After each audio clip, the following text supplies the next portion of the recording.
Кои бяха основните компоненти от играта на български отбор, които доведоха до този чудовищен резултат? Мисля, че така добре пресираха отбора на Грузия в тяхно наказателно поле. Принудиха да направят грешки, от които станаха и голови. И то много добри голови. Особено първия гол, така Митко Рангелов видя много добре Мартин Петров. Мартин Петров с едно докосване даде на Бербатов и Бербатов е вкара. Много добре видя Рангелов, че Мартин е добре. Обърна фронта на атаката, което така е хубаво и за мен един хубав гол. Много добре впечатление ми прави Митко Рангелов с играта си.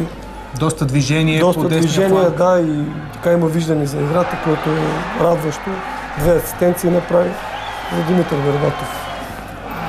3 гола за сега.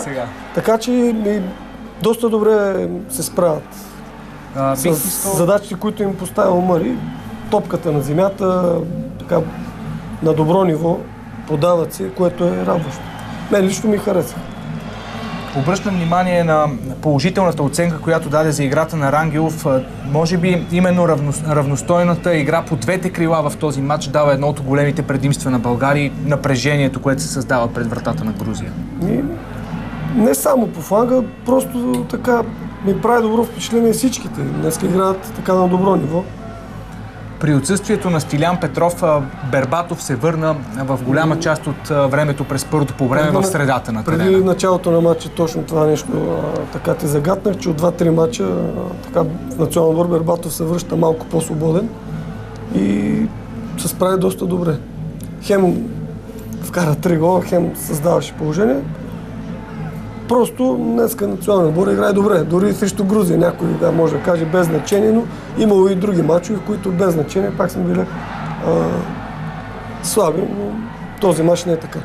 Грузинският отбор е допуснал 13 гола до този момент. В квалификацията сега получи 6 само за едно полувреме. Като имаме предвид и кой е треньор на този отбор, наистина националният отбор играе много качествено. Виждаме и много скорост в играта на националите през първото полувреме. Нещо, което липсваше до сега. Явно се получават нещата. Така момчетата се хвърлят. Тежи тази загуба от Кипър. И може би днеска потърпевше отбор на Грузия, което за мен е радващо. След такава тежка загуба, едно много добро, бих казал, отлично първо по време. С доста интересни атаки и положения. За съжаление, аз ще те върна и към предните матчове. Матчовете, които бяха от същинско значение за националния отбор, когато тимът ни изглеждаше по подобен начин. Имаш ли някакво обяснение за провързяването?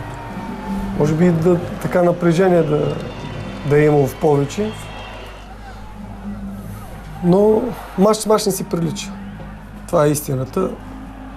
За жалост, предишните мачове не бяхме на това ниво, на което сега аз виждам отбора. И доста силно. Да не би Грузия да е толкова слаб противник? Нали знаеш във футбол кой колко ти позволи, толкова играеш. Благодаря ти. Ще поговорим отново след края на матча, когато ще имаме възможност да анализираме. Това е Дуспа за отбора на Грузия.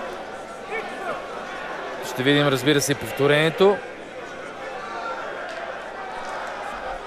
Много спорно решение на арбитъра. За мен това не е Дуспа.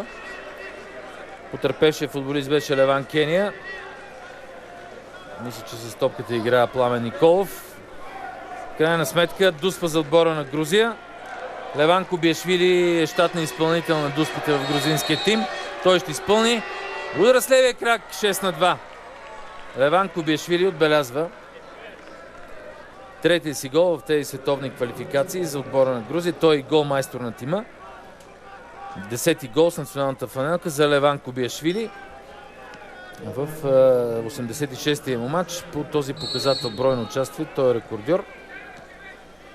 Що се отнася до попадение с грузинската фанелка, там Шотър Веладзе има най-много. 6-2, общо взето. В момента на